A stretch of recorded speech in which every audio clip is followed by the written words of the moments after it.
देश क्यों गुलाम हुआ, क्यों विदेशी आक्रांता सफल हुए। अछूत अस्पृश्यता के भाव को त्यागना होगा, तभी ये देश सुरक्षित हो पाएगा। एक संत और एक योगी सत्ता का गुलाम नहीं होता है। अक्सर होता है जब सिद्धि किसी को प्राप्त होती है या कुछ भी प्राप्त होता है तो वह उसके मद में फिर कुछ नहीं देखता, किसी को नहीं समझता।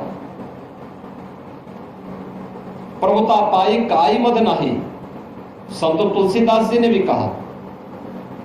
लेकिन बाबा ने अपनी साधना का उपयोग, इस सिद्धि का उपयोग राष्ट्र के कल्याण के लिए किया, लोक कल्याण के लिए किया। उस समय की समाज की बिगड़ती हुई स्थिति को एक देखते हुए कि देश क्यों गुलाम हुआ, क्यों विदेशी आक्रांता सफल हुए।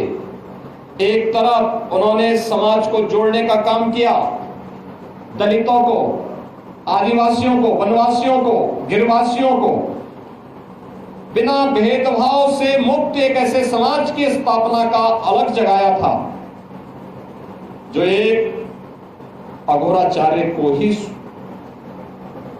के द्वारा ही संभव था,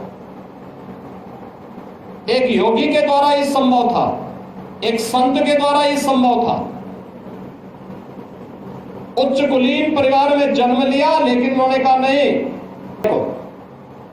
उन्होंने बड़ी संख्या में अपने शिष्य के रूप में स्वीकार करते हुए उनके जीवन को प्रशस्त करने के लिए अनेक कार्यक्रम चलाए।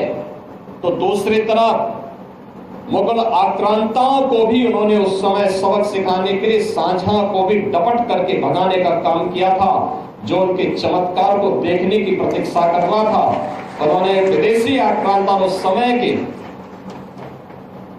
जो शासक थे उनको फटकार लगाई थी।